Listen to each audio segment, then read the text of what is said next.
వి gold trusted gold buyers మీరు తాకట్టు పెట్టిన బంగారాన్ని విడిపించి ఈ రోజు ఉన్న మార్కెట్ ధరకు కొనబడును.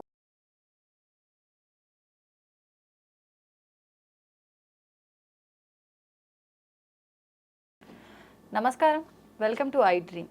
ధర్మ మార్గం విత్ విజిత కార్యక్రమానికి స్వాగతం. ప్రస్తుతం మనతో పాటు ఉన్నారు లలితా ఉపాసకులు, ప్రముఖ జ్యోతిష వాస్తు పండితులు బ్రహ్మశ్రీ నానాజీ పట్నాయక్ గారు. ఇప్పుడు వారితో మాట్లాడదాం. నమస్కారం అండి. శ్రీమాత్రే నమః. గురుగారు, కర్మలను తగ్గించే శక్తి కొంతమంది అఘోరాలకు కానీ అఘోరీలకు కానీ ఉంటుంది. వాళ్ళు చేసిన సాధనల వల్ల ఇది తగ్గించే శక్తి వాళ్ళలో ఉంటుందని చెప్పి వింటుంటాము. నిజంగా అంతటి శక్తి వాళ్ళలో ఉంటుందంటారా? తప్పకుండా అమ్మా. కర్మని తగ్గించేటువంటి శక్తి విశ్వంలో కొంతమందికి ఇవ్వబడింది అంటూ ఉంటారు. ఎవరికి అంటే నలుగురికి ప్రధానంగా, అంటే ఐదుగురికి ప్రధానంగా ఇవ్వబడింది అని చెప్తుంది శాస్త్రం. ఏమిటది అంటే అంటే దేవతా రూపంలో మూడు రకాలుగా ఉంటాయి, మనుష్య రూపంలో ఒక ఐదుగురికి ఇవ్వబడింది. ఎవరు అంటే, ఒకటి అఘోరాలు.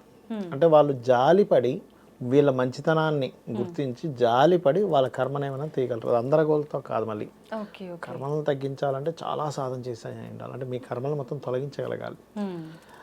సిద్ధులకు ఉంటుంది మళ్ళీ రెండవది.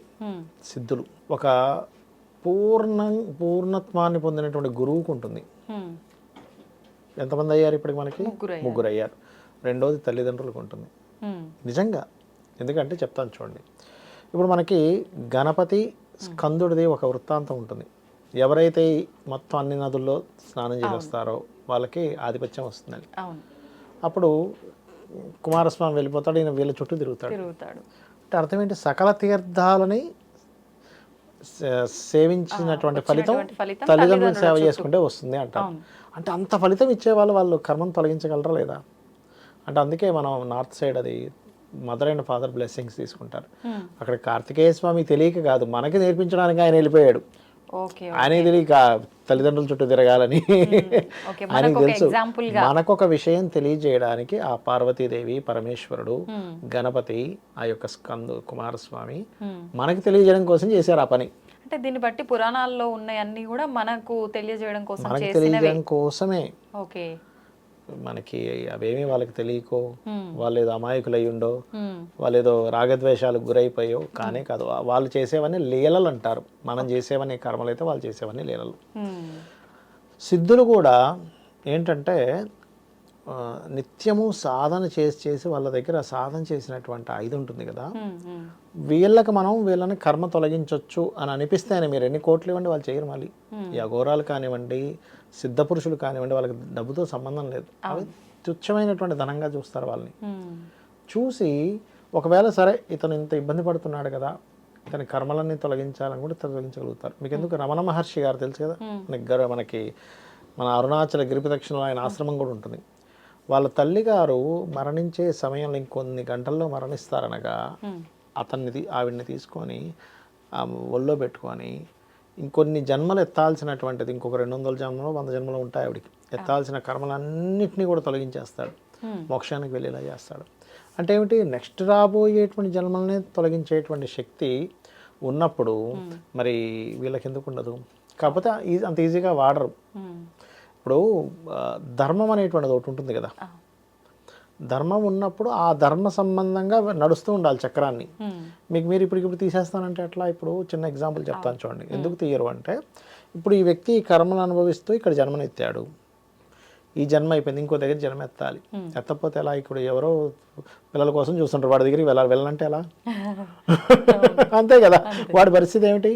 అలా ఇది ఈ ఐదుగురికి మనుష్య రూపంలో పుట్టినటువంటి వాళ్ళకైతే ఇంకొక 3 కార్యక్రమాల ద్వారా వీడి కర్మ తొలగుతుంది. ఏమిటది? శాస్త్రంలో చెప్పినటువంటిది అంటే లలితా సహస్రనామాలు. ఒక్క నామం మీరు చదివినా మీకు ఎన్ని జన్మల నుంచి ఉన్న కర్మలను అన్నింటినీ దగ్ధం చేసి ఇంకేమైనా మిగిలిందా అని అడుగుతుందట. అయితే అది ఎలా చదవాలి? దాని అర్థం తెలుసుకొని మనస్ఫూర్తిగా అమ్మవారు తప్పితే ఇంకోటి లేదనేటువంటి భావంతో చదవాలి. దాన్నే ఏమంటారు మనకి శాస్త్రాల్లో అంటే శరణాగతి అంటారు. శరణాగతి అంటే నాకు కష్టం వస్తుంది, నష్టం వస్తుంది, ఇవన్నీ కాదు, నాకు ఇవేమీ తెలియవు, నీవు తప్పితే నాకు ఇంకేమో తెలియదు, ఆ రకంగా చదవగలగాలి. రెండవది సూర్య నమస్కారాల ద్వారా మీ కర్మలన్నీ తొలగుతాయని చెప్తుంది శాస్త్రం. పూర్వజన్మ పాపాలన్నీ తొలగైతే సూర్య నమస్కారాల ద్వారా. అంటే ఎందుకండి అంటే ఒక్కొక్క పాపము మనం చేయడానికి మనకి ఒక్కొక్క జన్మలో అంటే రకరకాల ఇప్పుడు మనం ఈ జన్మలో ఇది అనుభవిస్తున్నాం అనుకోండి, ఖచ్చితంగా పాస్ట్ జన్మది అయి ఉండదు, ఒక 10 జన్మల క్రితంది అయి ఉంటుంది, ఒక 10-20 జన్మల క్రితంది అయి ఉంటుంది, మనకి తెలియదు, మనకి అప్పుడు ఇక్కడ లింక్ కలుస్తుంది. అలా సూర్య నమస్కారాలు చేసినప్పుడు ఏమవుతుందంటే సూర్యుల్లో పరమేశ్వరుడు, అమ్మవారు, గణపతి, సకల దేవతలు, యక్షులు, గంధర్వులు, సిద్ధులు, నాగులు, మహర్షులు, అప్సరసలు అందరూ ఉంటారని చెప్తుంది శాస్త్రం. మీరు ఒక్క గ్లాస్తో నీళ్ళు తీసుకొని చక్కగా ఇలా అర్ఘ్యం వదిలేరు వాళ్ళందరికీ వెళ్తుంది. పితృదేవతలు కూడా ఉంటారు అక్కడికి సూర్యుల్లో. వాళ్ళందరికీ ఎప్పుడైతే చెందుతుందో వాళ్ళ నుంచి అందరి నుంచి మీకు ఎప్పుడైతే వాళ్ళ బ్లెస్సింగ్స్ అంటారు, ఆశీర్వచనం వస్తుందో ఆటోమేటిక్గా ఈ కర్మలన్నీ తొలగిపోతాయి. మూడోది ఏం చెప్పారంటే మీరు దేవాలయానికి కానీ క్షేత్రానికి కానీ వెళ్ళి ఒళ్ళు వంచి మీరు అక్కడ ఏదైనా సరే మీరు కనుక శుభ్రపరచగలిగితే ఒక పనిగా సేవగా ఖచ్చితంగా మీ కర్మలు తొలగుతాయి. ఈ మూడిట్లో ఏవైనా చేయగలగాలి లేదా వీళ్ళ ద్వారా అయినా మీకు క్లియర్ అవ్వగలగాలి. ఇంకోటి ఏంటంటే ఏది మనం ఈ జన్మలో అయితే అనుభవిస్తున్నామో నేను ఎక్కడో పూర్వజన్మలో చేసినటువంటి తప్పు అని చెప్పని కంప్లీట్గా నమ్మి దాన్ని మీరు చేయగలగాలి. ఈ సేవలు కానివ్వండి ఇవన్నీ కూడా అప్పుడే మీకు తొలగుతుంది. అదర్వైజ్ మీకు కర్మ అనుభవించకుండా తప్పించుకోవడం ఎవరి వల్ల కాదు. అయితే ఇప్పుడు అంటే వీళ్ళ చేతిలో మన కర్మల్ని తొలగించే ఒక్క శక్తే ఉంటుందా, లేదంటే వాళ్ళు శపించడము వాళ్ళు ఏదైనా అంటే మనకు అది ఒక దోషంగా మారే అవకాశం కూడా ఉంటుందా? అయితే నేను ఎందుకు అడిగానంటే మొన్న రీసెంట్గా అఘోరి నాగసాధు అని చెప్తున్నారు కదా, తను ఇంటర్వ్యూలు అన్ని ఇచ్చి తర్వాత అది కొంచెం వైరల్ అవడం వల్ల రకరకాల థంబ్నెయిల్స్ వల్ల అలాంటివన్నీ జరగటం వల్ల తను పారిపోయిందని చెప్పి ఇలాంటి వార్తలు వచ్చాయి. తను వెళ్ళిపోతూ ఈ వార్తలన్నీ విన్న తర్వాత నన్ను ఇలా అనడం కరెక్ట్ కాదు, నేను నిజంగా అఘోరినే, నన్ను ఇలా అన్న వాళ్ళని నేను చెప్తున్నా మీకు అని చెప్పి ఇట్లా చూపించి శపించినట్టుగా మాట్లాడారు. నాకు కూడా పాపం ఎలాగో అనిపించింది ఒక రకంగా చెప్పాలంటే, నాకు కూడా కొంచెం జాలేసింది. అయితే ఒకటి అఘోరిగా స్టేజ్కి వెళ్ళిపోయినప్పుడు అసలు బాధ కూడా ఉండకూడదు. అంటే పాపం ఆవిడకి ఎక్కడ మనసులో ఎక్కడ బాధ కలిగిందో కానీ ఉండకూడదు. యాక్చువల్గా ఒకటి ఏంటంటే అఘోరి అనే కాదు, ఎవరినైనా మనం అన్యాయంగా ఏదైనా చేసామనుకోండి వాళ్ళు ఒక మాటన్నా తగులుతుందండి, ఖచ్చితంగా తగులుతుంది. అందులో ప్రత్యేకంగా స్త్రీలు కనుకంటే ఖచ్చితంగా తగులుతుంది. శాస్త్రం ఏం చెప్తుందంటే స్త్రీ యొక్క వాక్కుకి శక్తి ఉంటుందట ఆటోమేటిక్గా. అందుకే ఇంట్లో స్త్రీ ఏడవకూడదు, ఒక మాట అనకూడదు అంటూ ఉంటారు. ఎందుకంటే స్వయంగా అమ్మవారి శక్తి వాళ్ళ వాక్కు ఖచ్చితంగా ఉంటుంది, ఎక్కువ ఉంటుంది జెంట్స్తో పోలిస్తే. వీళ్ళు ఉపాసన చేసి సంపాదించుకోవాల్సింది ఉపాసన చేయకుండానే బై బర్త్ వస్తుంది వాళ్ళకి. అందుకే నోటితో ఏమనొద్దు అంటూ ఉంటారు. దాంతోపాటు ఇంకా మీకు కనుక శుభగ్రహ సంబంధాలు ఎక్కువగా ఉన్నాయనుకోండి ఇంకా ఎక్కువగా ఉంటుంది వాక్ స్థానానికి కనుక. అందుకని ఏంటంటే శాస్త్రం ఏం చెప్తుందంటే మనకి అవతల వ్యక్తిని నువ్వు అన్యాయం చేశాడు, అన్యాయం చేసినప్పుడు నువ్వు అన్నావు ఒక మాట, అప్పుడు తగులుతుంది. ఏమీ అన్యాయం చేయలేదు, ఆ వ్యక్తి కరెక్ట్గానే ఉన్నాడు, అయినా సరే నువ్వు అన్నావు తగలదు. వాడి ధర్మం వాడిని కాపాడుతుంది, వాడు ధర్మంగా ఉన్నాడు ఏ అన్యాయం చేయకుండా. ఆ ధర్మం అనేటువంటిది నువ్వేదో మాట అన్నంత మాత్రం అదేమీ చేయలేదు. అంటే ఇప్పుడు ఈ విషయంలో కూడా ఆమె అనటం ఇదంతా ఓకే, ఆమె చెప్పిన దాంట్లో న్యాయం ఉంది, నిజమే అయితే గనక ఎవరికి అందరికీ తగిలే అవకాశం ఉంటుంది. అంటే తను బాధపడి అలా అన్నది కాబట్టి నిజంగా కావాలని ఎవరైనా ఆవిడని ఇచ్చేసి ఆవిడ నిజాయితీగా ఉన్నట్లయితే ఇక్కడ రెండు విషయాలు, వీళ్ళు కావాలని చేయాలి, ఆవిడ నిజాయితీగా ఉండగలగాలి, అప్పుడు అది వీళ్ళకి తగులుతుంది. కానీ ఆవిడ నిజాయితీగా లేకుండా వీళ్ళు ఏదో బండారం బయటపెట్టిన ఏదైనా చేశారు అంటే అది తగలదు. ఆవిడ నిజాయితీ పరురాలు అయితే ఖచ్చితంగా ఆవిడ వీళ్ళకి తగులుతుంది. ఆవిడ కరెక్ట్ పర్సన్ కాకపోతే మాత్రం ఏమి తగలదు. అది ఇంకా దేవుడే నిర్ణయించాలి దాన్ని. అంటే అంత పవర్ ఉంటుంది అయితే వాళ్ళకి ఆ సాధన. నార్మల్ ఒక స్త్రీమూర్తికే ఉంటుందని చెప్తున్నా కదా, ఇంకా మీరు అఘోరి దాకా ఎందుకు వెళ్తున్నారు? మళ్ళీ ఇంకొకటి ట్రాన్స్ అన్న దాంట్లో కూడా చాలా ఎఫెక్ట్ అవుతుంది అంటారు కదా, ఆమె ఇంకొక రకంగా ట్రాన్స్ కి బై బర్త్ పుట్టుకకి చాలా తేడా ఉంటుంది. Transgender is different. By birth ఇతను పుట్టడం పురుషుడిగా పుట్టి తర్వాత మార్చుకున్నాడు, ఆయన సాధనలు చేశాడు, అతను నిజంగానే అఘోరియే చేశాడంట. 4వ స్టేజ్ వరకు వెళ్ళాడు. నేను తర్వాత దాన్ని కనుక్కున్నా ఇది నిజమా ఫేకా అంటే లేదండి ఆయన వెళ్ళాడు. కాకపోతే అందరికీ వివరించడం రాదు. ఇప్పుడు సబ్జెక్ట్ ఉండడం వేరు, దాన్ని వివరించడం వేరు. వివరించడం రానప్పుడు అదేదో సైలెంట్ ఉండిపోయి వాళ్ళకి ఏమైందంటే స్తబ్దత ఏర్పడిపోద్ది కొంతమందికి.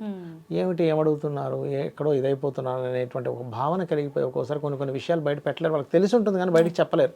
అలా చెప్పలేకపోవడం వల్ల సమయ సందర్భాలను బట్టి మాట్లాడలేకపోవడం వల్ల కూడా వాళ్ళకి ఏదో జ్ఞానం లేదనుకుంటాం మనం. అంత మాత్రం చేత లేదని కాదు, ఆవిడికి ఉంది కానీ ఆ టైంలో చెప్పలేకపోయిందేమో అనిపించింది నాకు.